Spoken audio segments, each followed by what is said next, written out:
Hey kids, you're listening to the internet's wettest podcast about video games, consoles, and pancakes. The SML Podcast. Prepare for the SML Podcast.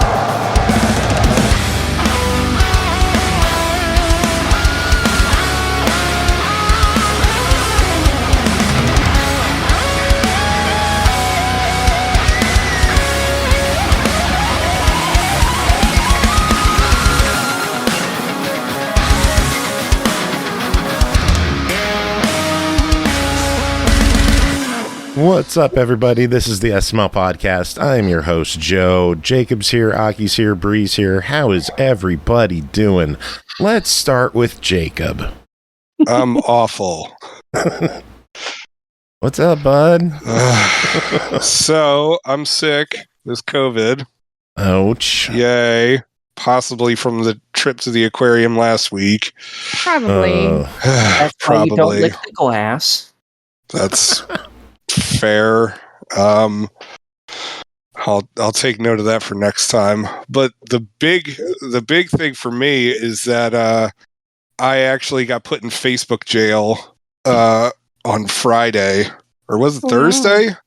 I don't remember. I don't know. I was in Facebook jail for 3 days because of a news post that I made for the SML podcast, where I showed a potentially, at the time it was potentially, all right, it was not verified. Let's make that note. It was a potentially leaked style guide for the upcoming Minecraft movie. Nowhere in the image did it say that it was official Warner Brothers property.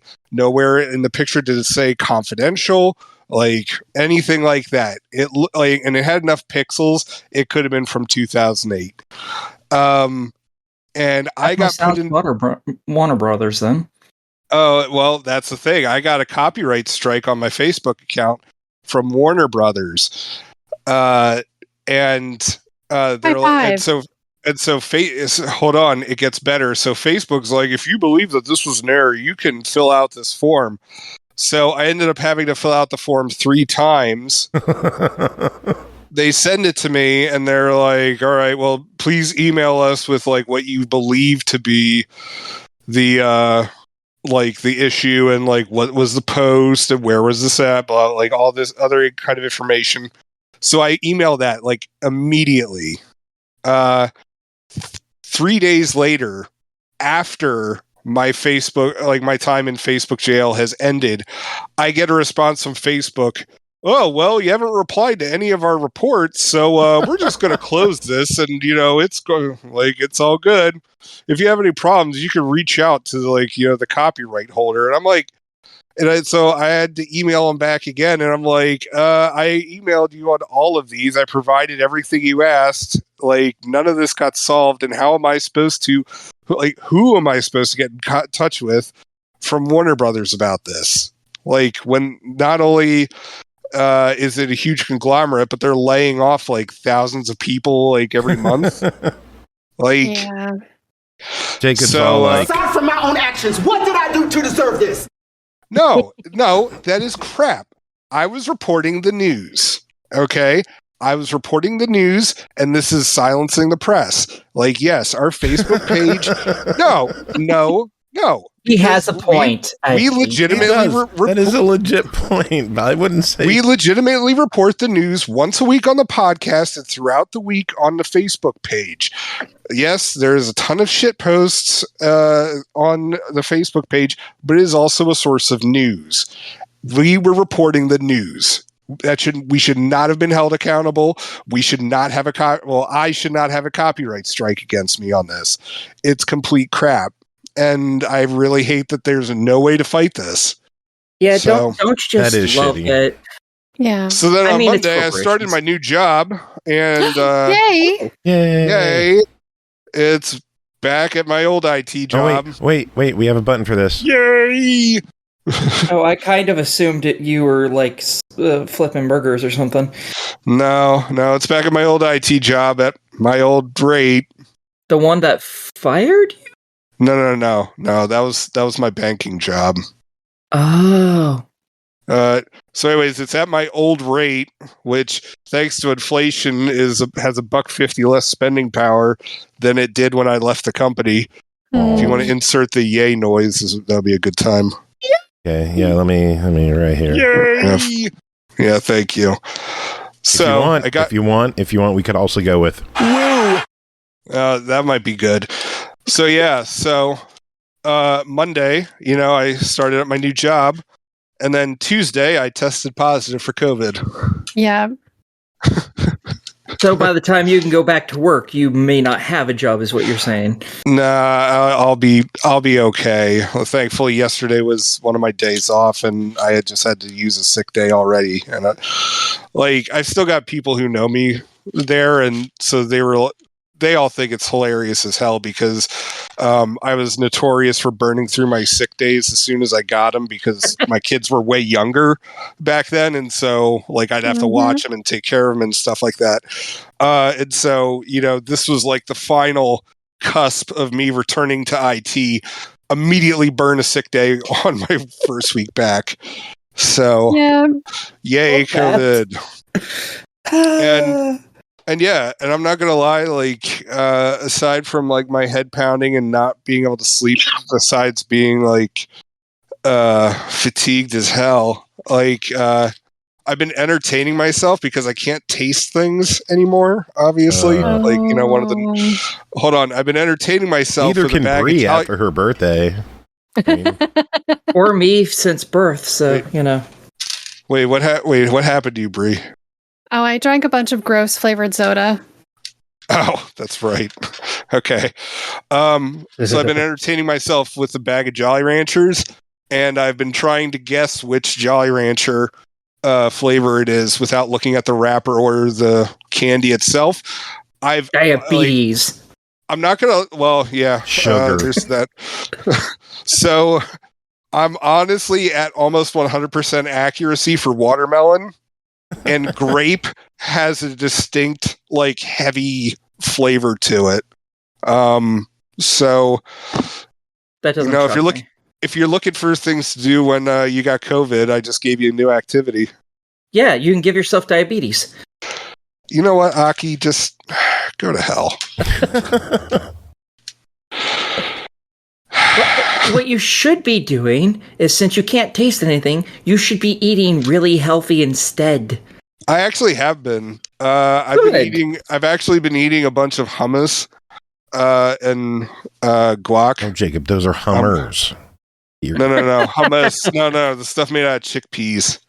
Because I can't taste it, and so all that's left is really a texture issue, and I'm just like, whatever. Who cares about life at this point anyway? Taste. Yeah, honestly, it's not that bad, but guac has a nice consistency I can appreciate. Yeah, guac's fantastic. You talking about watermelon Jolly Ranchers? I got a watermelon flavored vape, and oh my god, it tastes so much like watermelon. It is amazing. Wow. Like the fruit or the candy flavor. Do they not taste the same? They're watermelon. No, watermelon. I don't think watermelon candy tastes like watermelon. Oh, well, it's more of a fruity watermelon taste. So doesn't that just mean it tastes like water? No. If you get a good dark red watermelon, that's got a different. I don't know how to describe it. It just. I agree with you. Though it wouldn't help me. The candy and the actual melon don't necessarily taste the same to me. So yeah, thank you, Bri. See, she's the one who agrees. They didn't. Bri agrees with me, therefore my opinion is correct. So, dude, my thoughts on watermelon have been thrown off by 3 straight years of drinking Mountain Dew Major Melon. Yeah. I don't know what real watermelon is anymore. Yeah. Real watermelon is 98% This water. stuff reminds me of watermelon. So, yeah. Are you drinking LaCroix? Christ. No, is that how far soda talk is Major fallen? Melon. Oh, I think Sam tried that one. Talking about melons. Ha. What are we talking about, melon? I don't know. I was just going to ask. I have something to talk about melons. Oh, gee. I did some medieval cooking test cooks this weekend with my friend for a big feast we're doing. And one of the things that we tried for the feast is pickled honeydew. So it's pickled with vinegar and water. It's not like a pickle. It's just a light pickling, like you sit it in there for like 2 hours and then you serve.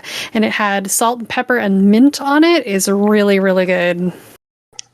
Bri, I'd just like to say this. Your sentences never cease to amaze me on some stuff because we were just talking about melons and you're like, oh, that reminds me of everything that you said in that sentence up till the end led to the possibility of discussion of breasts. And then you're like, oh, and it was for honeydew. And I'm like, oh, wow, it really was about melons. Okay. It really was about melons. Yeah. Okay. I missed a comment in chat. Chief Injustice said guac is great, but it looks like baby shit. Yeah, that's fair. It does. Oh my God. Yeah. Well, I mean, so does hummus. Well, yeah, I would think baby shit would look like baby shit. You'd be surprised sometimes, man. I'm so glad I don't know what that looks like. All right, so and you've still been surprised how many times? How many times would you check a diaper and be like, fuck, what is this? So, Aki, when a baby first has its first poop, tar. It is going to remind you, it looks like tar. It looks like somebody had the Exxon Valdez spill in a diaper.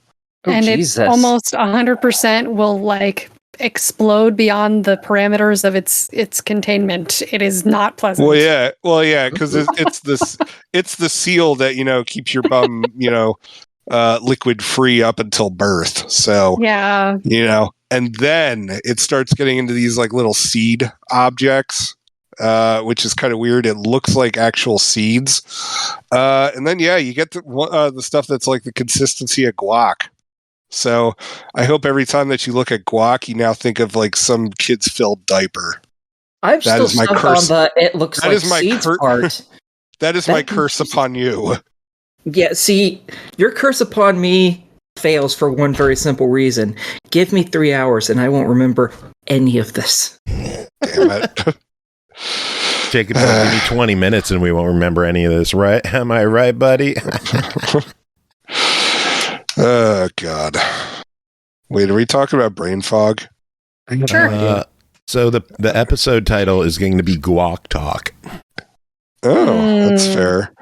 But I feel like that should be saved for a Guacamelee episode. That's a very specific weight. Well, I mean, you could ask the devs. I mean, you should maybe email the devs and see if they're working on a Guacamelee 3, and then that'd be cool. There you go. I love the Guacamelee games. What if this is how they break the news? Boom, you're welcome. It won't be. Shut up. Not with that attitude, it won't. We actually did break news the one time. We had a worldwide scoop. We got to reveal the release date of Hypervoid on the Xbox. That's cool. Yeah, years ago. That was fun. Nifty. The devs were like, hey, here's the review key. It comes out this date. And I'm like, any embargo or anything? They're like, nope. And we haven't announced anything, so feel free to. I'm like, what? That's like, awesome. Yeah, make the announcement. Like, okay, cool. Did. 4 people saw it. Just like this episode. Hey, we might reach 10 this time. Maybe. Should we get to news, or is there anything else anyone wanted to talk about before we dive into that? I mean, we haven't talked... Wait, have we talked about Aki and Bri's weeks? I don't think we did. Well, I mean, we kind of talked about Bri's. Yeah, the melons. Do we want to talk about Aki's? Did you play with Gunpla? No, I haven't had time. I've been working on review games. I did want to add one thing. Did you order Gunpla? I have not ordered Gunpla this week. Did you receive Gunpla? I did that packet. I may have. You may have? Give me a second. I have to look and see when. 22nd. That was... Okay, yes, I have then. I had to check because I knew I had received some. I just wasn't sure if it was between this episode and last, or if it was just before last. Well, yes, we just received. We received a sub from Cheap Injustice. Thank you so much for dropping by and dropping a sub to us. Saying for Piddles, thank you, Piddles. Thanks you as well. She's doing good. She's out of her onesie. She's like back up to speed. She's doing good. Good. Very nice. She actually seems more youthful than before the surgery. Like she seems a lot more active now. It's really happy. It's cool. Seems good. Yeah. Guac talk. Yeah. So yeah, I got 7 new Gunpla. 7, Jesus. Yeah, I think these I ordered in like January or February. Oh my lord. Yeah. There's pictures of them in the Discord, so fuckers, get in the Discord. That is a lot. Not Join really. our Discord. If you're not in our Discord, join our Discord. There's a lot of dumb stuff in there that is not worth your time at all, but we like to chat in there. We post the episodes. Sometimes I've been lax on posting the episodes in there lately, and I don't know why. I'm just so overwhelmed with posting it everywhere else that I forget to do it in the Discord. Yeah, that 7 isn't a lot. I think in March I got like 25. Jesus. I've built almost all of those though. Just so people aren't like freaking out like, oh my god, how big is your backlog? It's shrunk considerably. I had your Gunpla backlog is like my Xbox backlog. No, it's not. It's worse. No, it's pretty good right now, actually. I had a queen-size bed that it was completely covered, and then had a big one sticking off to the side and 3 stacked on top of it. And that bed was completely covered from edge to edge back in March. And now you can see about a quarter of the bed. All right. So, and I've gotten like another 20 or 30 Gunpla since then. So I'm doing pretty good, actually. I am cutting right through these motherfuckers. It's just that this month I've made like most of one. Whereas like last month, I think I built like 20 of them in like 3 weeks. So yeah. Yeah. Now, that's how news? my week's been. So yeah, let's do news. Oh, Bri, what'd you have? I had one more thing. I was just going to say I didn't want to interrupt Jacob earlier, but the reason I said high five about your copyright strike is because I've also gotten a cease and desist from Warner Brothers before for Harry Potter stuff. Ooh. Oh, yeah? So, yeah, I was given a cease and desist because I was making and selling costumes to cosplayers back before cosplay is what it is now. And yeah, I got in trouble. They were like, your stuff is like totally infringing on the stuff. And yeah, I had Please stop. shut down my business. Yeah, I had to shut down my business. I did like 2 years of it. And, that sucks. You should have just made a flipped living. over to anime instead. Yeah. Because they don't. Because I just worked in costumes Japan in don't general. give a but shit. yeah, no, Warner Brothers is like really locked down about that stuff. So is Fox for certain things. So Well, yeah. the thing is, though, is that also with the Warner Brothers thing, like, this is like, I got a strike and there were actual like memes with that image in it still up. There were like news articles that like showed like, you know, like part of the image. They were still up. And I'm just like, you guys gotta be kidding me. This is crap. Like, yeah, I wasn't even selling things in a way that like would have gotten me in trouble, but other people were, and I got bit in like a whole big like a group of people. So Chief Injustice says it's only because your Potter outfits were better than anything they could make. It is actually. They were featured on the Today's Show and other. They were some really good stuff. I was a professional costumer for a lot of years. I actually ended up getting. I have the distinction of also saying that I got a job offer working at Wizarding World as a costume consultant after the cease and desist. I ended up turning that job down for a different job. But yeah, because it was a contract only. But yeah. Damn. That's fucking awesome, actually. It's a shame you didn't just switch over to making like anime costumes instead, because Japan doesn't really care about stuff like that even remotely. Yeah, cosplay is a different scene now, and it's a lot easier. There's more stuff. It's just about how you sell it. You just still got to be careful what you do. That's all. And also, I mean, Warner Brothers saw it as like, this is something we could be selling. So it's like, yeah, of course they're going to be dicks. Yeah. Fuck 'em. I mean, they could say this is something we could be selling, make it, and then decide not to put it out, as we've already seen them do recently, twice. Yeah. Yep. No.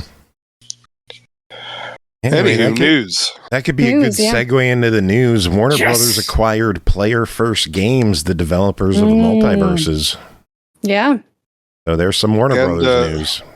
Oh shit, we just got a cease and desist. Well, data miners have found a Barbie and Harry Potter levels now. Oh, that's interesting. I know who'd they announced? Samurai Jack and Beetlejuice? Yes. Did they get Michael Keaton for Beetlejuice or no? I don't know. I doubt it. Well, you never know, because there's the new Beetlejuice movie. They got a lot of big names for people in that game. So I honestly wouldn't feel like shocked. they announce, I'm pretty sure that they actually say on their Facebook page who does what. Because they make announcements about that. So I'm going to go look that up. You go do your thing. Phil Lamar is who's voicing Beetlejuice. All right. He and Samurai Jack. I don't know who's doing Samurai Jack. Wasn't Phil Lamar originally Samurai Jack? Yeah, Phil Lamar is who's doing Samurai Jack and Multiverses. Oh, interesting. And he's a prolific voice actor, so he could be doing multiple people. I wouldn't be shocked. Looking. All right, go talk about other news while I look. No. Because I'm looking. Sad news. Stalker 2 has been delayed from September 5th to November 20th. I absolutely love how they announced it. It is fantastic. Why would they created a brand new game trailer to basically announce this, and what you see is a stalker going through some of the exclusion zone, approaching it near this big gigantic mining machine, basically, that digs into the ground like a saw does. And then you hear over his intercom thing that stalkers can't enter the area because they're still busy doing something. And the stalker's just like, oh, come on. Are you kidding me? And it's so good. I loved that. That is the single best way to announce that a game is being delayed. Hands down. That was great. I really worry about its placement. There's a lot of big games releasing around that time with like Assassin's Creed, Indiana Jones. Yeah, I think it's going to get completely butt-fucked. I think Avowed is right around there too. So hopefully Stalker still does well. It's supposed to be a big title for Xbox, so fingers crossed does well. I would like it to do well, but I think just the amount of stuff it's going to be going up against, I think they've kind of shot themselves in the foot. Which sucks. I don't know. Speaking of Xbox, Call of Duty Modern Warfare 3 joined Game Pass this week on the 24th. Yippee. Yay. Good for those people who enjoy it. Yep. It's a big get. Yep. I guess this was the other game that was teased in the last batch of games. I was still hoping for like one or two more indies or something to pop up next week or something, but who knows? Yeah. Even still, we had a huge month. Last week alone was 5 day one games. So it's hard to complain when you get stuff like that. Yeah. Flintlock, Hinterberg, Kunitsugami, Flock. Good week. Yeah. Yeah. Bad week for Humble Games. They are, quote, restructuring. And in doing so, they have laid off basically everybody with the company. All employees were laid off, and the company will carry on in name only. Ziff Davis confirmed they will use a third party to, quote, manage the slate of titles past and future. This has no effect on Humble bundles. just Humble Games and all the awesome shit that they've been publishing. Like this one hurts so much because Humble Games have been so fucking good. They've been knocking it out of the park with some of the stuff, and a lot of it's been coming to Game Pass too, which, I didn't know they were firing just everybody. I thought it was just the QA team. Because when I first heard about it, that's all that it was announced. Oh, that sucks. I like so many of their games. No. Well, again, they're just restructuring. They're not shutting down, and they promise that things will not be delayed and that things that were in production are still in production. Like, I would assume, Never Alone 2 was one of those. So Wizard of Legend 2 was one of those. Yeah, it was. Yep. With our friend Dale North doing the music on that one again. Nice. Bad week for Humble Games. That is heartbreaking news. Hopefully everyone from Humble lands on their feet well. Damn, they make news. more games than I thought. Holy shit. I just went to look at it just to see what all games were coming out, and holy crap, I didn't know that they had their hand in quite all of them that they do. Yeah, they published a lot of cool stuff. That's a fucking shame. Yeah. There's even more games on here that I'm like, I love these. I want these. I want these ones. Oh, and this one too. Damn.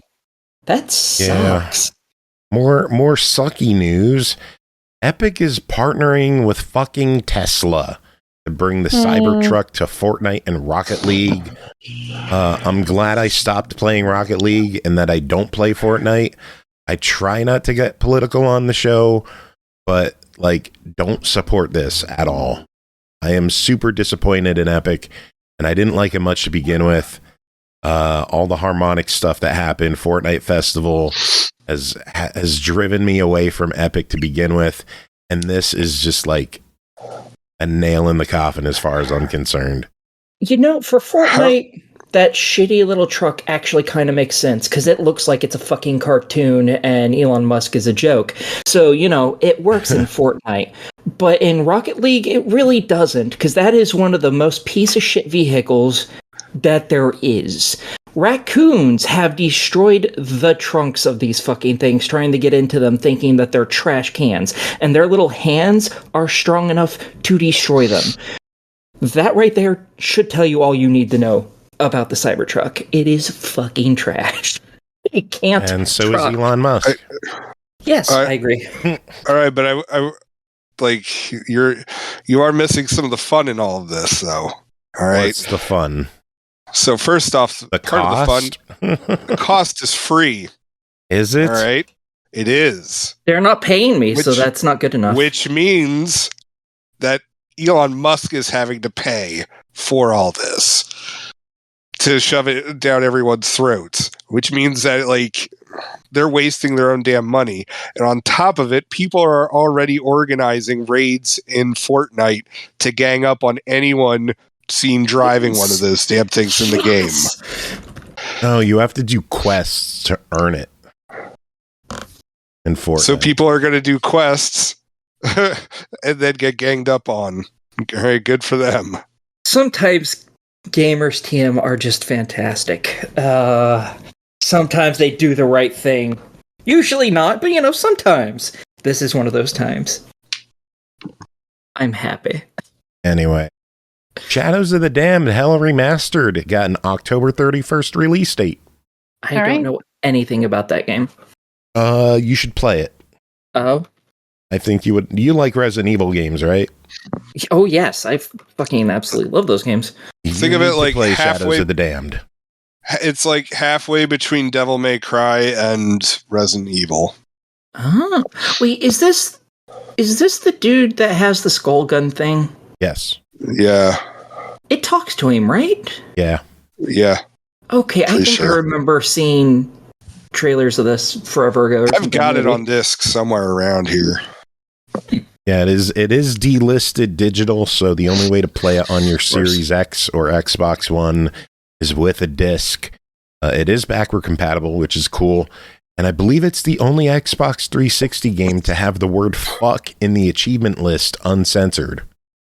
These people are already my hero. I love that. The one achievement is called Big Fucking Gun. Yes. Yeah. Yes.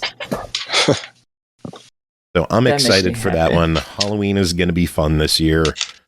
So bring on Shadows of the Damned. Last bit of news I have is hilarious news from the PlayStation world. Concord had an open beta on Steam that nobody cared about. What the hell's that noise? Oh, sorry, I'm messing with screws over on my desk. I'm sorry. Wiener. Sorry. Got real bored. More people were playing Valve's unannounced closed beta for Deadlock, Project Deadlock, whatever it's called, that doesn't exist yet officially, than were playing a public open beta for a PlayStation game. Also, the second free weekend on PS5 had an 8% player drop from the first weekend. Yikes. Jesus. I will say this though, that controller for the PS5 controller looks dope. oh, it's so dope. It's so sexy. I wish it was an Xbox game so there It doesn't look $85 dope, but it looks dope. Oh, it does. It does. I have a feeling if that was an actual expensive controller in the future. If that was an actual Xbox controller, I would endure my wife's wrath for getting that controller. I just realized what fucking Concord is because I had to go look it up because I was like, that name sounds familiar, but it's just the barely. PlayStation Hero Shooter. Yeah, it was the game that everyone probably would have loved if they didn't ruin it by telling us what type of game it was. Yeah, It was the one with the really dope trailer, and then they're like, it's a Hero Shooter, and everyone went, no. Yeah. It was what, like 5v5 or something stupid like that? Yeah, it's a 5v5 piece of shit. The game is ranked below 500 in the wish list on Steam. That doesn't shock me.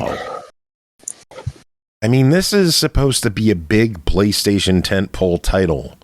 And it's not looking good for it. And the worst part is it's not going to be like a free-to-play game. It's a $40. Yeah. Ouch. I don't think it's going to do well for Sony. No, it's fucked. It is dead on arrival already. They should have known not to eat. It's just to cancel it back when it was announced in the first place, and everyone's immediate reaction was "Aw" to it. It's not like that was just an us thing. Collectively, from everyone I heard that talked about that, that was everyone's fucking opinion. Was great trailer, and then it showed the gameplay. Yeah. If they keep the universe, maybe it'll turn out good. Maybe it'll surprise us. Maybe Sony will do the smart thing and throw it on PlayStation Plus. That would be the very smart thing to do. If they wanted to do the smart thing, they would have just said, "Oh, we're pushing the date back for like 5 years," and then turn it into a single player experience instead of a 5v5 piece of shit. Well, that's not happening. So. I would like them to create an action game based on this that's a single player game, because I think that would do really well. Because they do single player games really well, and then it looks like a fucking awesome universe. No one wants this. There's already like 50,000 of these types of games. We don't need another one.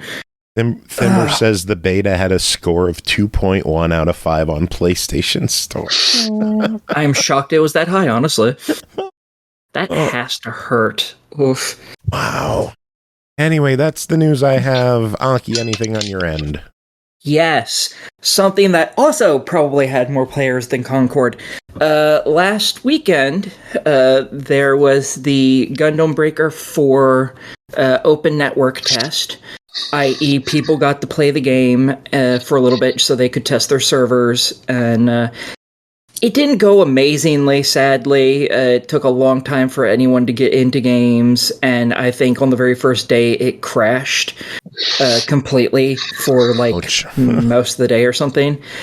But once people got in, the customization was really cool. You can get a whole bunch of different weapons and parts, so lots of people really liked the customization, even the small amount that was in the game at that point.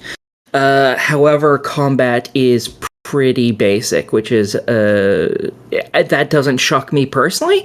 But I've only played like the absolute worst Gundam Breaker game that was ever made, so of course it doesn't shock me that it's simple. But for everyone else who is hoping to a return to form, this may not be quite what they want, but it's at least heading in the right fucking direction.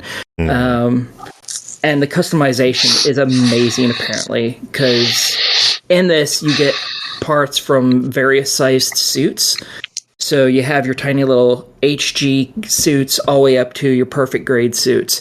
And you can mix and match the parts as you see fit. So you can give a gigantic head onto a tiny bodied Gundam, no problem.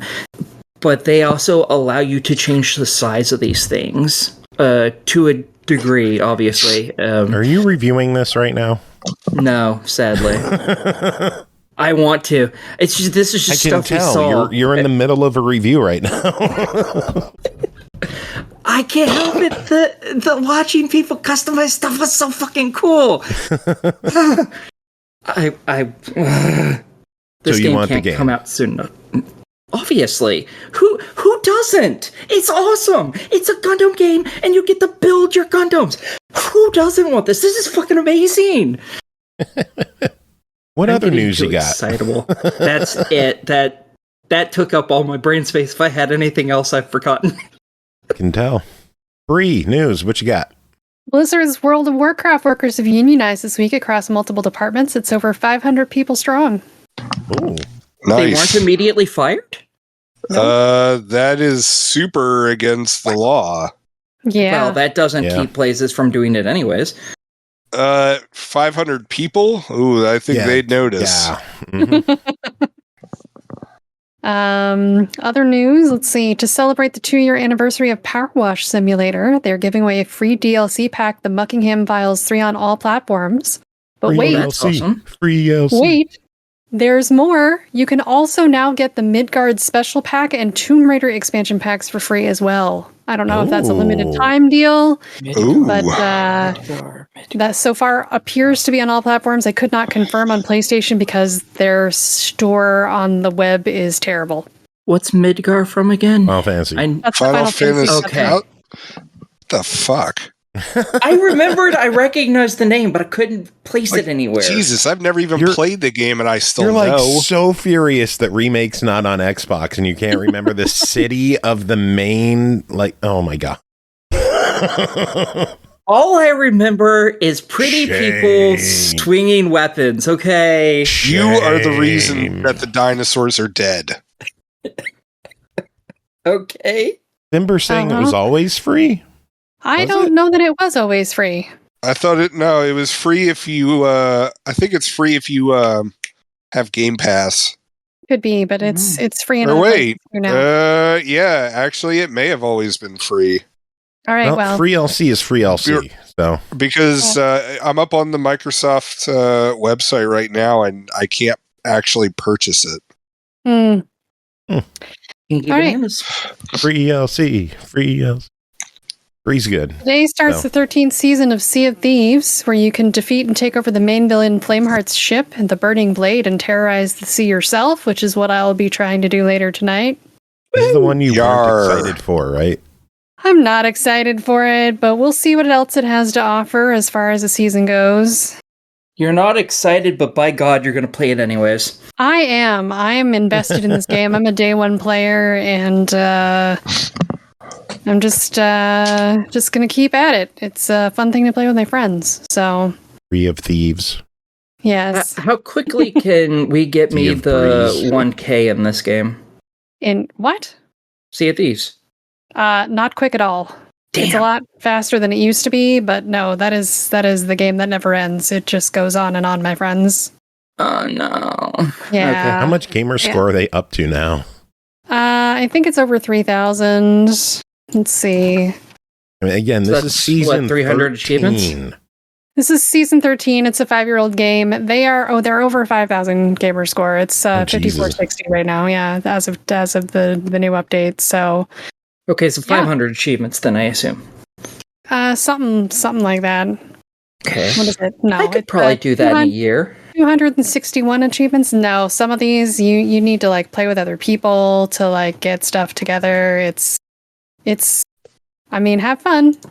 It's grind. If I start this, I won't be having fun, but I think I could complete this with your group.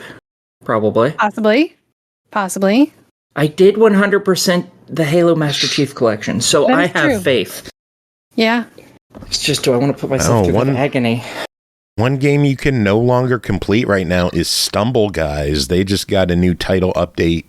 There's a new season going on in the game, and one of the achievements is to complete an event with a party, which you cannot do yet. Broken. Oh. Yeah, it's not that it's broken. Sucks. You just the ability to do it isn't there yet. Yeah. So hopefully the game gets updated soon. But new achievements. Yeah. So I'll fire it back up and listen to that same one fucking song over and over and over and over. Yeah. Well, my last bit of news is just a reminder to everyone that this weekend is your last chance to buy anything on the Xbox 360 Marketplace, as it will be closed on July 29th. That's Monday. RIP. Have they said what time on Monday or just? I assume, universal, whatever time, whatever that means. But yeah, it's closing Monday. So I would assume by the end of Sunday, you'll have to buy anything. So. Okay.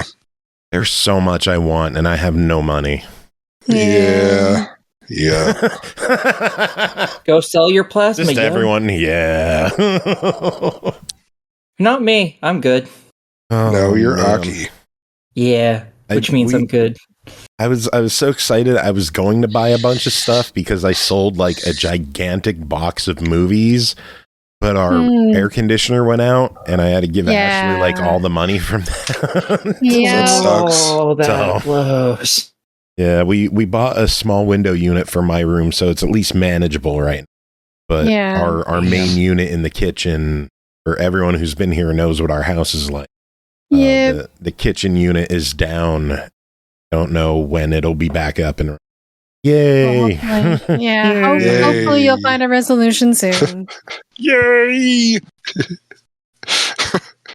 You like that's a sound clip, Jacob? You're so amused by that. It amuses me like no other. I fucking love that's a sound clip. There's so many wrestling clips on our soundboard now. Yay! Okay, that one's getting added to my favorites too. Yeah, and then Tim going. One of your favorites. Maybe I was too hasty. Jacob, what news do you have? I got nothing. Bri reported on mine. Aw. I told you no one was going to have mine, Bri. I knew it. Yeah. Yeah, no shit, because you're the only one who really cares about Gundam on here. Honestly, I kind of figured you might have it, but I knew I was going to be asked first. No. We get to reviews. Also, nah. Listen here, fuck snort. Let's do this. You ready? Yes. Jacob, you ready? I don't have much of a choice. Bri, you ready? I'm ready. All right. First game to talk about tonight is Dragon Bobby, developed and published by Beni Games, Franklin Benini. Released July 19th on Xbox One, Series X and S for $14.99. Dragon Bobby is a uniquely beautiful game with third-person exploration and puzzles that tell the story of a man's life from birth. Control a dragon that is an analogy of this man in the story, a true reflection on life. Bri and Jacob, both of you check this out. Bri, how about you start? What is Dragon Bobby? So yeah, like you said, it's the story of a man's journey through his life, told through the control of a dragon. There are quotes at the beginning of each chapter that help encapsulate the theme. There are working clocks everywhere, the constant reminder of the passage of time and the whole life analogy. Kind of neat. So no matter what time of day you're playing, it'll show the correct time as long as you've got it hooked to the internet, I would assume. The story is told in captures on photos at the start of each chapter segment, and each chapter is broken into 3 parts, I would say, most of the time. You have to collect orbs and find memories. certain areas are locked until you find all the orbs, and the orbs aren't exactly easy to see up against the little like blue and white flowers in the grass or against the glowing blue mushrooms. They're really not. And yeah, on top of it, like the way that it shows like the hidden objects, like how it kind of looks like a swirl of butterflies or whatever. yeah. Well, The there's hidden like three. objects Yeah, are well, there's hard to like see, three too. other things Little red in the game. sparkles. Yeah, that look like the little sparkles or whatever, and it's just like, Yeah, annoying. yeah. So yeah, you collect those hidden memories similar to the main ones in the story. They give you like a little photo and a little memory or whatever that's related to the chapter. It's had chill music. It was mostly London in the background.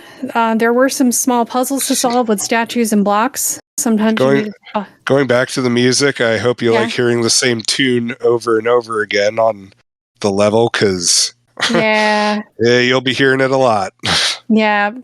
Sometimes you need to find and collect stones that you deposit in matching receptacles to open gateways. One puzzle had you open things in a certain order to unlock a doorway, like little clam shells with a number of pearls in them. And if you did them in the right order, you like unlock the thing. Eventually you get a glide button, which adds another dimension for collecting orbs. There's an underwater level where you can swim and collect the story and orbs. And later levels you get to fly. You still touch the ground and walk around, which you need to do to be able to collect the hidden memories. The graphics were decent. The dragon animations were well done. The landscapes were pretty. But the opening cinematic was really jittery and caused me to experience a little motion sickness. I'm not gonna lie. I give them mad props for that, though. You don't see that kind of cinematic level opening anymore. Yeah. In games, and so often it's like a very cookie cutter. Like they all have this. Like all cutscenes have the same thing. This one was surprising. Like, yeah, it's clippy as hell. And there's definite graphic slowdown at some points, but like, mad props to him for trying. Well, and mad props in general, because it's a solo dev who had his family do the quality assurance for the game and test everything out. And I would say, scope of the project, like, it was pretty impressive. Yeah, definitely. I did have a few dashboards and a couple of disappearing collectibles, which you could fix by reloading the level, because it does save all your collectibles. You can go in, there's a chapter select if you miss some collectibles and you want to go back and find them later for the achievements. Jacob, what else did you have on this? Honestly, my only real gripe is trying to figure out where exactly you could and couldn't go in the level. Yeah. And there were some very tight areas where, like, okay, so like you can't make them fall off a cliff or like fall into a lake or anything like that in the early stages. And he does this like little cute, like, no, like kind of head nod. And it's cool seeing it the first time. But if you got stuck in a tight area and you're trying to get him out, too. Yeah, that was rough. I'm not going to say it's as bad as having to sit through the Valkyrie deaths in 2 Human, but it was just like, oh man, no, not again. Yeah.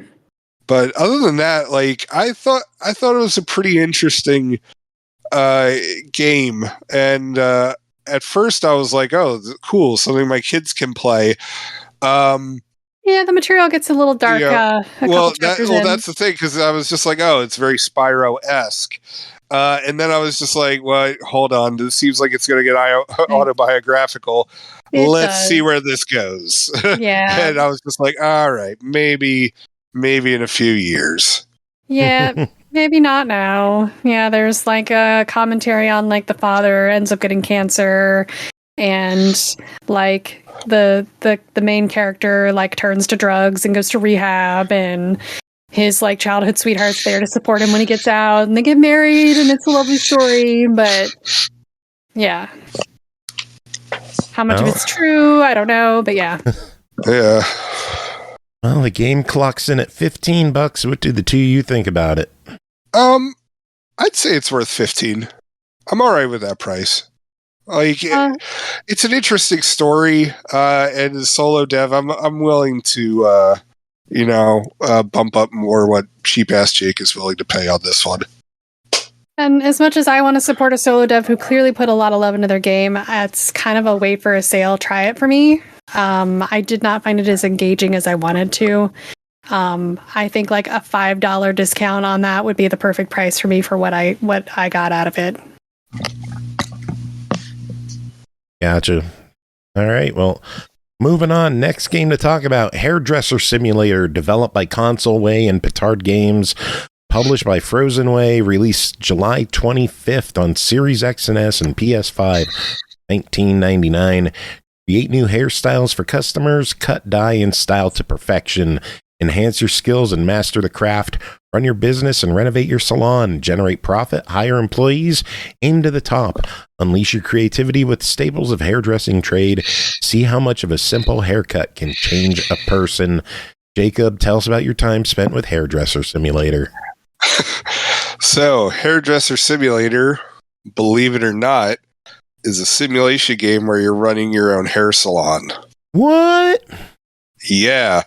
It was not the first-person shooter I thought it was going to be. Oh, man. So, in this game... with a name like that, that's just false advertising. Yeah, it's definitely a Canadian football game. So, in this game, you are this entrepreneurial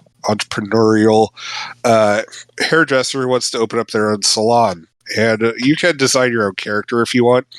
But the game has this tutorial where you learn the basics of what you're going to do. So, you have to brush out the hair, you like shower it down, shampoo, rinse out the shampoo, so on and so forth. And after that, the game is just like, all right, now you get to open up your own place and you get to decide what you want to do, and you're given X amount of money and you can spend it as you want. But you can design your own hair salon and even go as far as designing the logo for it too, which I was a little surprised by. And then, it's just you start scheduling and accepting customers. Like, you have to keep the shop looking clean. As you make money, you can open up more salons if you want to. It was a surprisingly thorough and engaging game, more than I was expecting it to be. Because a lot of these simulator games, they're really hit or miss. You either get something that's super fun to play, like Power Wash Simulator, where it's more arcadey than like real life, or some of those lumberjack sims where it was just like, oh my god, what the hell is this? This one, it's surprisingly like a lot of fun. I really only had 2 gripes with it. The first one is that some of the language is still in Polish. It wasn't all translated properly, but thankfully Google Translate saved the day on that. And also the sensitivity makes it a little hard to judge where you're actually using your tools and stuff like that, and so it takes some time to figure it out. There's okay, yeah. Do customers come in and ask you to give them a trim or tell you how they want their hair done, or do you get to decide? They tell you what they want. There's a list of icons, and it tells you whether they want to brush what essentially it's what all you'll have to do. You'll have to brush it out, you'll have to curl it, you'll have to dye it, stuff like that. And there is a sandbox mode, so you can pretty much do whatever. But yeah, if you're willing to look past stiff character animations that in the real reality of things don't really matter, honestly, I thought that this was a pretty solid simulator game. I was surprised by it. All right, well, it clocks in at $20. What are your thoughts? Yeah, I'd say it's actually worth it. Cool beans. Any other thoughts on that one? No, I thought I talked quite a bit. All right. If you think so. Did I not? I didn't time it. Oh, You okay. think I care? Well, I do. Maybe. I thought you would. But I don't look at the. I'm lazy. I'm Okay. actually doing a Make the bunch cut. of other shit during. It made the cut. Thanks to Horror Acolyte for that joke. So does it? I just said, yeah, it makes the cut. All right, Jacob, that is it for you. I know you're not feeling well, so we will let you get going. Do you have any final thoughts before you head out? WB sucks. And I will not be supporting the Minecraft movie. Okay. So there. All right. I'll show you guys. That's $50 you won't get from my family. Yeah, Movies actually, are they probably expensive. still will. Yo, they seriously are. Oh, yeah. Also, dang, speaking of movie stuff, I forgot. If you have T-Mobile next week, $5 Borderlands tickets. Mm.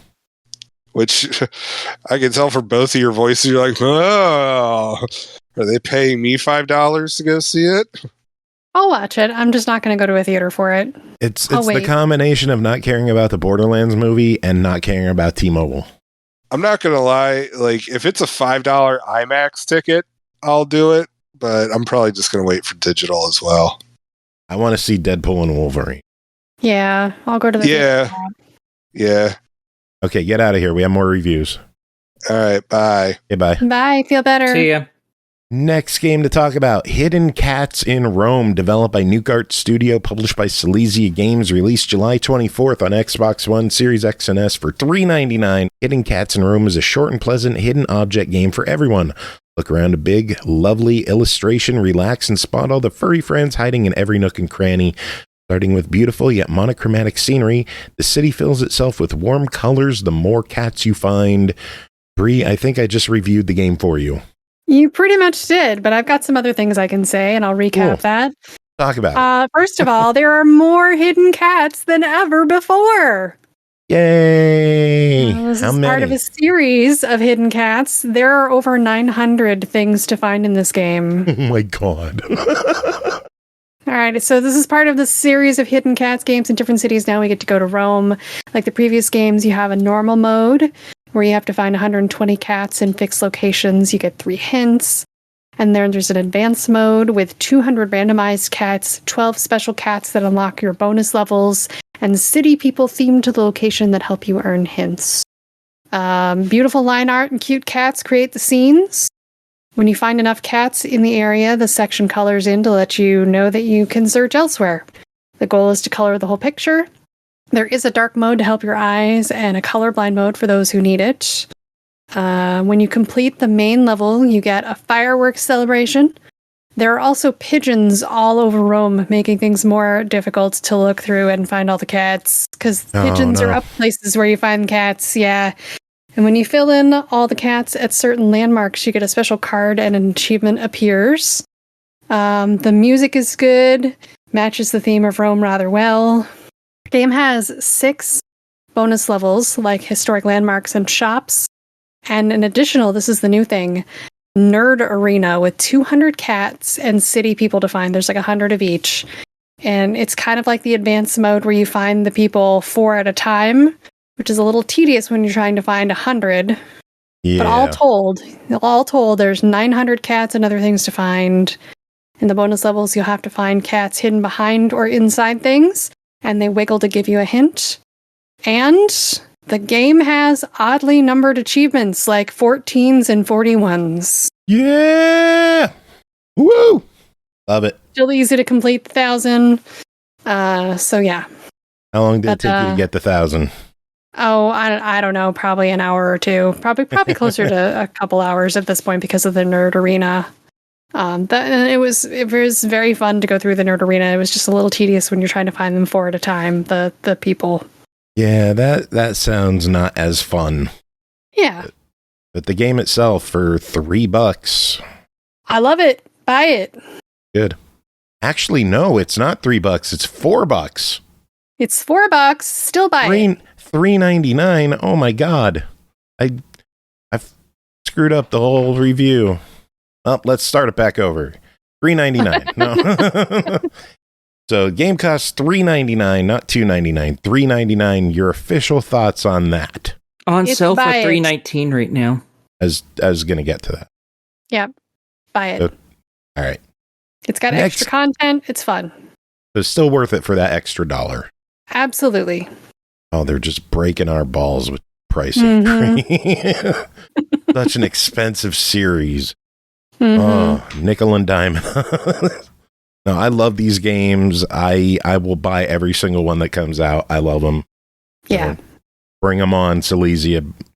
Get more. Next game, Shield King, developed and published by Afil Games, released July 18th on Xbox One, Series X and S for $4.99. Shield King is an action and survival game set in a world enveloped by a strange gray mist. After coming into contact with the mist, people have transformed into violent monstrosities. The mist seems to be closer to the ground, prompting people to seek refuge in high places, although safety is not guaranteed. Little is known about this mysterious phenomenon. Bri, that doesn't really explain the game much, does it? No, but that's way more backstory than I got out of the game. So Yeah. thank you. What is the game? What is Shield King? What's going on in this one? You're on a rooftop and you can fall off, and there are zombies and monsters coming out of the elevator at the top. And all you have to defend yourself is a trash can lid and a hearty dash that can damage the enemy. When you kill things, they leave potions that do things like temporarily upgrade your stamina or health or cast lightning or freeze on the enemy. And when you beat the wave, it clears the helicopter to land and rescue you and take you to the next rooftop. Because you gotta stay on top, apparently, now that I have the backstory to that. The waves keep getting harder and harder, making you clear more numerous and more difficult monsters, and even adding a plank across to the next roof to make you clear 2 waves before getting to the chopper. Every so many levels, you get the opportunity to upgrade your shield, but it's not often enough.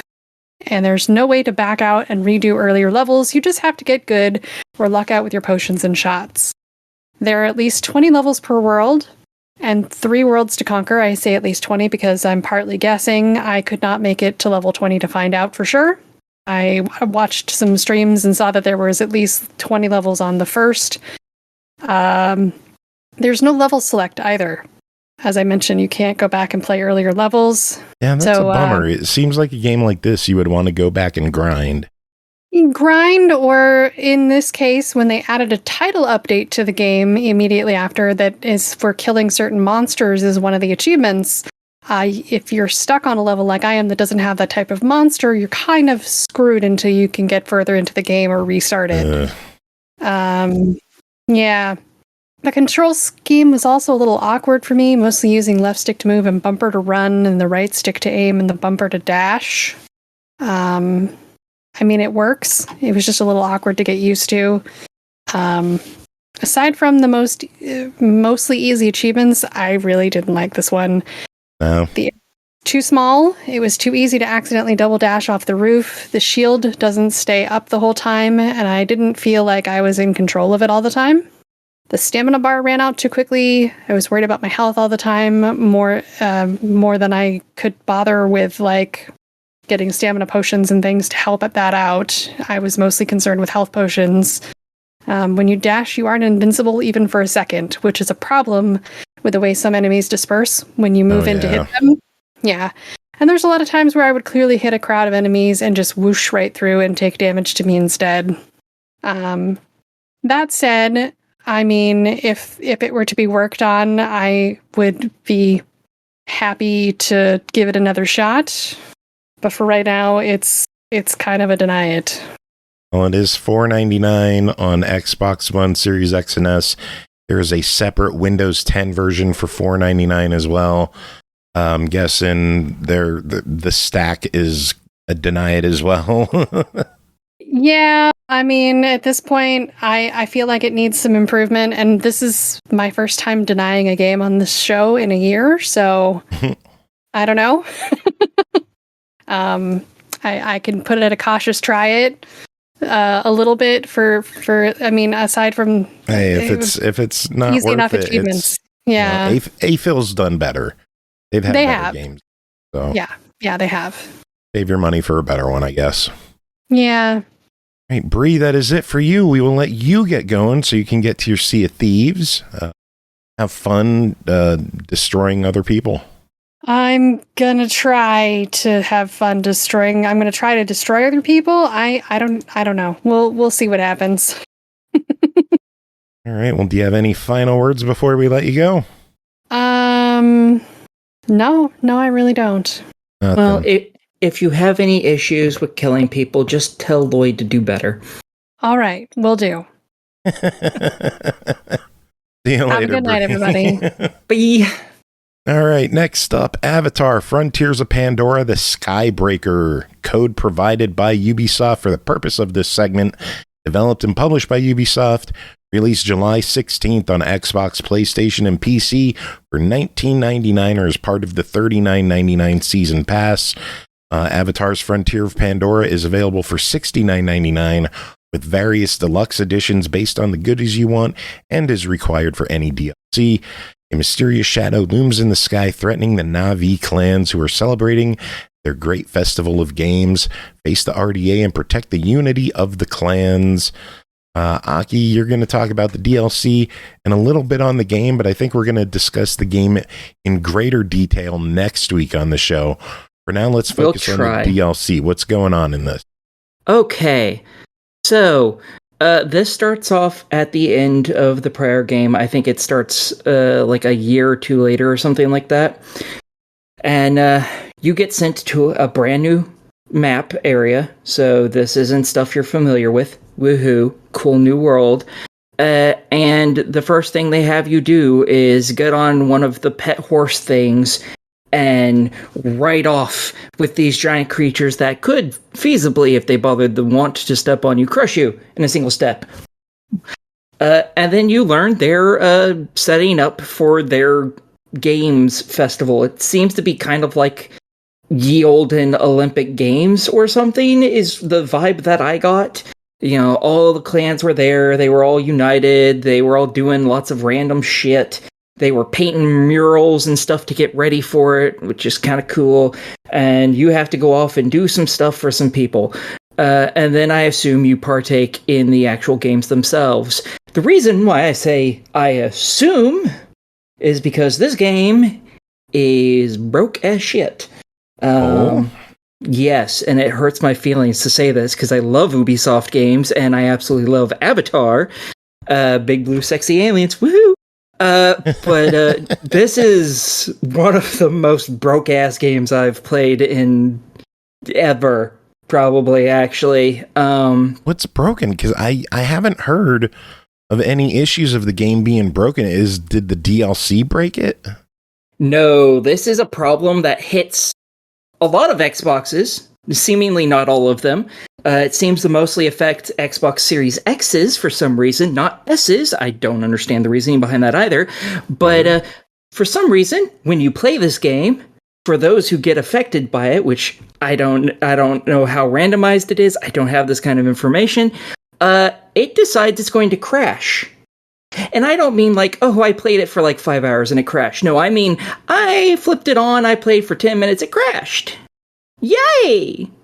And it overheats the Xbox something fucking fierce. At first I thought maybe that there just simply was too much dust or something collected.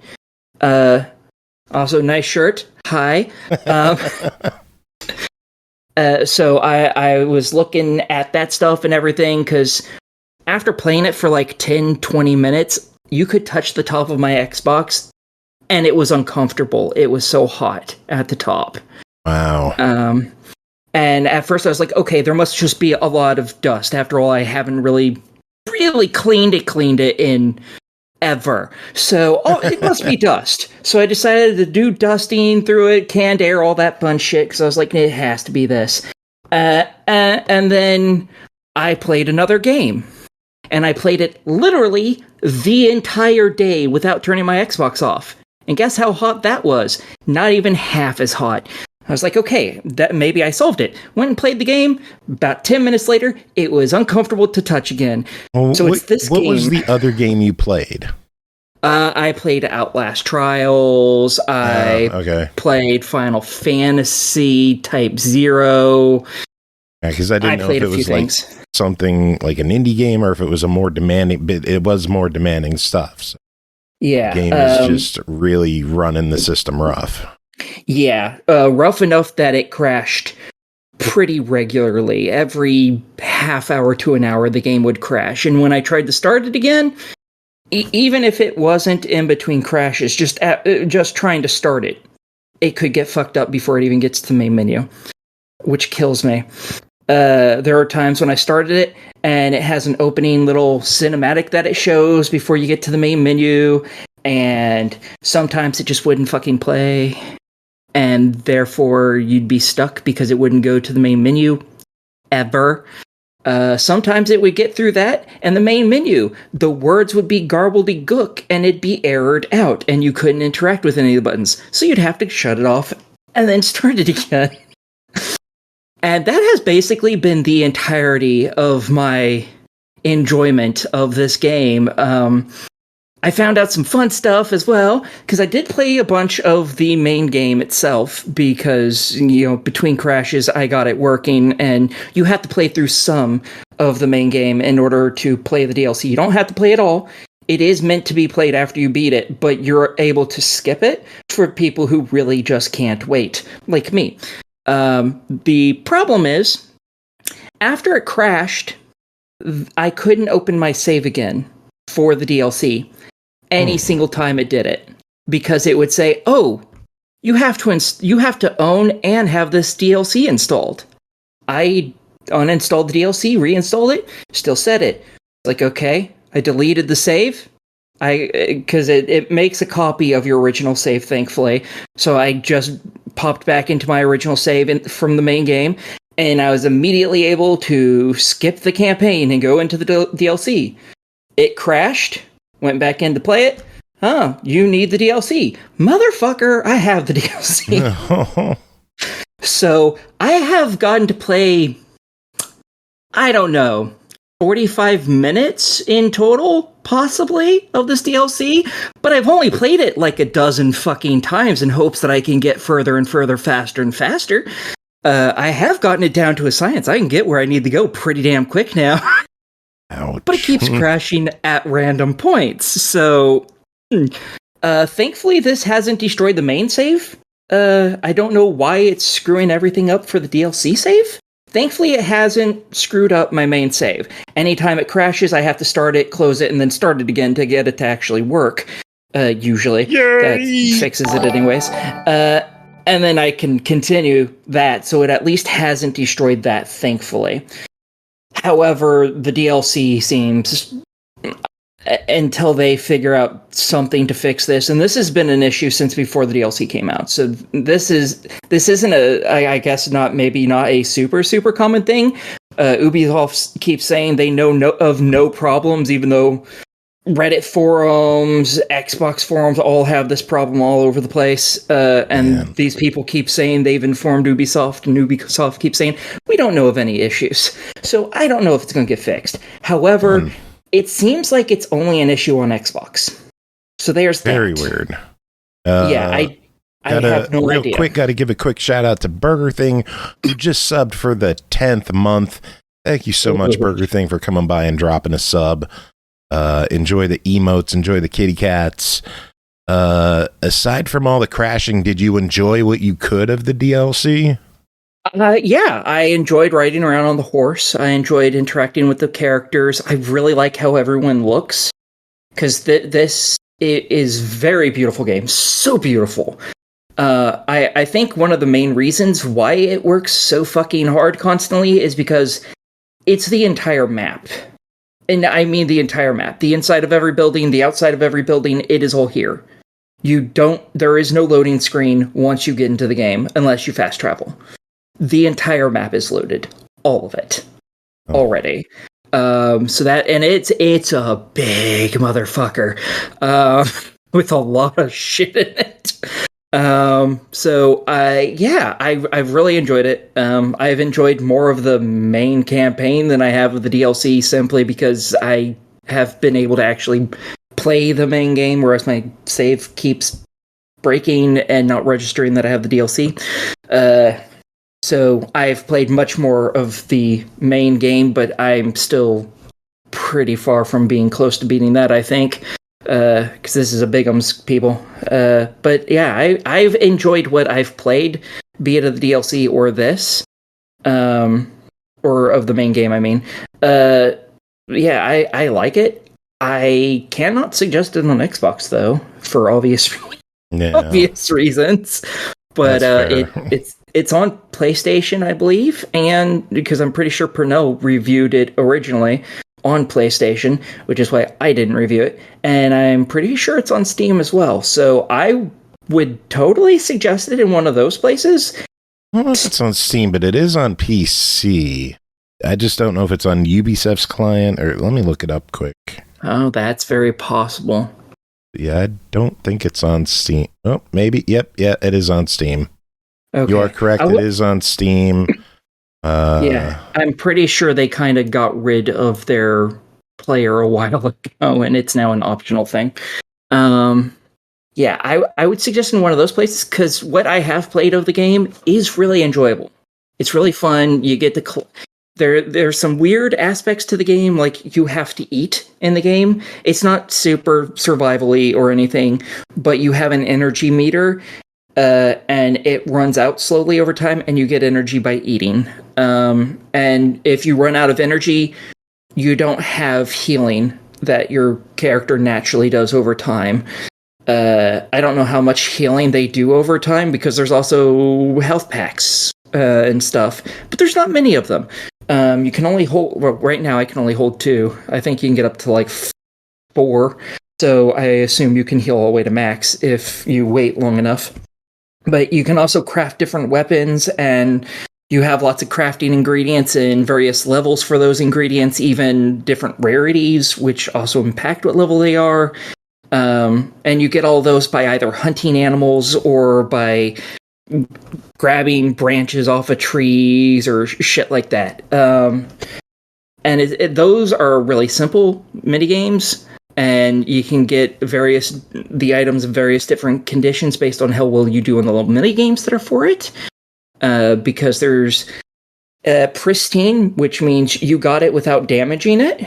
And then there's also a type of season, more or less, that it gets the best result in. So some of them might say it needs to be daytime. Some of them might say it needs to be raining. Some of them might say, oh, it has to be dry, or oh, it has to be nighttime. Stuff like that to get an even better result than usual. So that stuff's... I actually find it kind of fun, actually. It's not terrible. It's just a real quick little thing that takes like a couple seconds, and then you get a new item, and that's kind of cool. Hunting is kind of difficult, because to get that stuff, you need to do... The better items you get from that are for being merciful and basically one-shotting an enemy, and therefore you have to hit them in their weak points. And by God, those weak points are fucking small, which makes sense. In hunting, realistic hunting even, the kill shots for animals is pretty small, even when they're very large animals.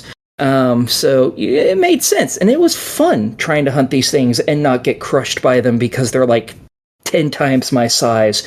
Yeah, I've really enjoyed what I've played of this game. It's beautiful. The only problem I have is it runs my Xbox so hard it crashes the game fucking constantly.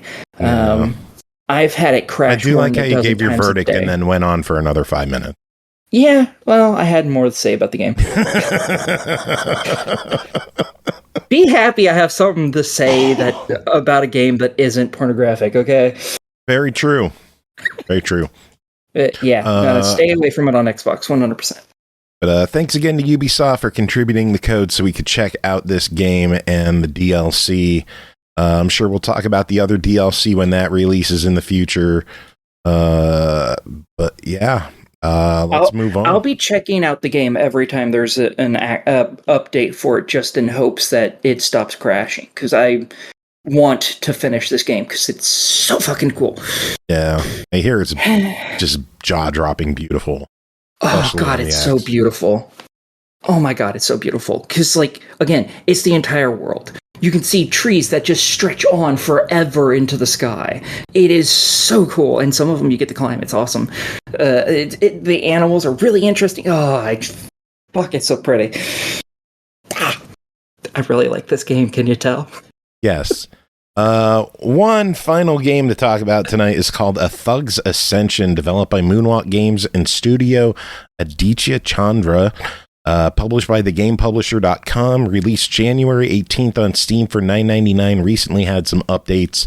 A Thug's Ascension is a low-poly action-adventure first-person shooter story set in the dying city of Maratha circa 2023. Become chief, a feared mercenary, and experience a dark, slow-paced crime drama marrying cinematic, dialogue-driven storytelling with intense shooting and driving gameplay. Aki, what is going on in A Thug's Ascension? Ooh, there's some stuff going on here. I don't know how much of it is good. You play as a guy who is one of the higher-ups in this little mercenary gang, and you first start off by basically blowing up a building that has a whole bunch of cops in it, and then having a shootout with them to get everyone in the gang out of there. Your gang's fairly small, and this becomes a crime thriller styled story. And yeah, basically everything you do is go on little missions for the most part. You get a whole bunch of health, and everything eats through that health real fucking quick. This is a first-person shooter. The shooting mechanics are... none of the weapons are weighty. None of the bullets are particularly weighty. And for this, you have to constantly be on the move. There is no ducking behind cover. You're just going to get killed that way. You have to strafe side to side and manually keep the aim on the person to kill them, because it takes a hell of a lot more than one headshot to kill an enemy. I'm talking like a half a clip from an AK-47. Yeah, it's not great. And you have to do this while strafing, because if you stand still, it looks like you have an awful lot of health, because you start with 250 health, and that's fucking amazing. And that lasts for all of about 5 seconds if you don't move your ass. You do get a ton of ammunition. Every time an enemy dies, they drop, well, for the most part, they drop their gun, and if you walk over it, you get all the ammo that's in it added to your ammo. Yay! I think by the time I ended the game, my AK-47, which is your starting weapon, I think it had like over 6,000 bullets for it or some shit. It was ridiculous. And that was the weapon I used almost the entirety of the game. So you don't hurt for bullets. You hurt for health and a way to aim. Because, man, the aiming sucks. There is no auto aim, no aim assist, no nothing. Hope you can hit them while you're constantly moving side to side so you don't die like a little bitch. Now, beyond the actual gameplay, which that's all there is of it, the story was okay.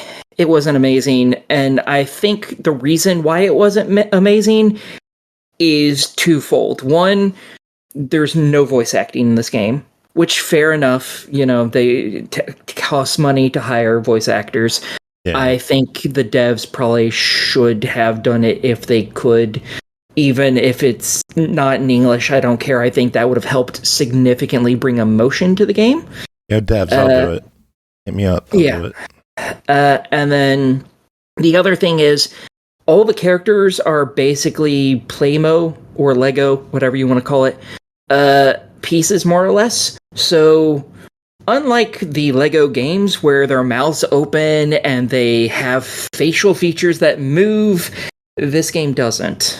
It's more like replacing the head on a Lego piece that has a different facial feature for this one bit of dialogue, then it flips to another character, and you take the head off and put another head on, and just keep doing that back and forth when necessary.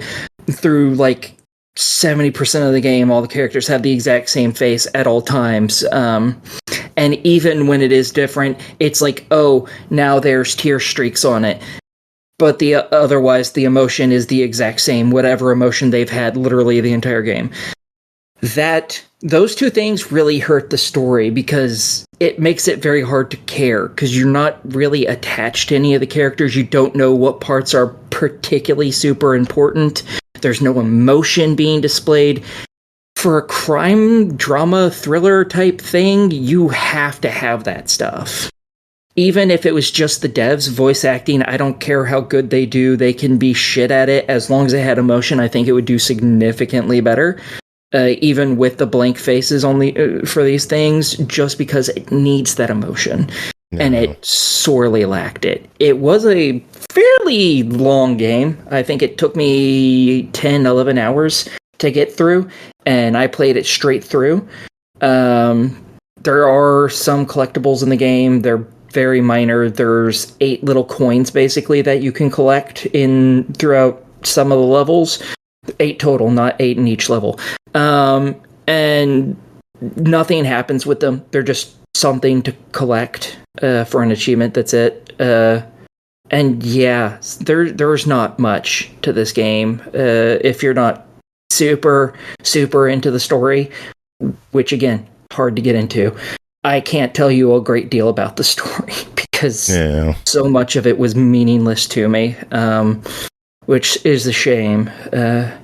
That's all I have to say about that game, sadly. Well, it clocks in at $10. Need a verdict.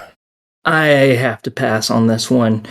If they update it to include languages, it would be at least a try it. But without that, it's just not going to grab anyone, I don't think. All right. And again, hire us for voice acting. I'll do it. Yeah. I'm a thug. I'll beat you up. I could imagine. I can imagine the main character sounding kind of like that. You could be the main character. Congratulations. Yay. I'm a main character. This is the end of the show. Yep. Yay. Yay. I ended this show on such a downer. I feel bad. It's okay. We're going to pick things up. We talked about A Thug's Ascension. We're going to end the show with a song called Sewer Thug from Boogerman by Patrick Jaxx and Nate Cloud. You grab that off of ocremix.org, along with thousands of other free songs, including 2 that have my rapping on it. Would we like to do an update on another game this show? Like what? Outlast Trials. No, I'm tired. I want to go to bed. Fair enough. All right. Yeah. You have any final words? Ubisoft, please fix Avatar. It's just a beg and a plead, yo. Please.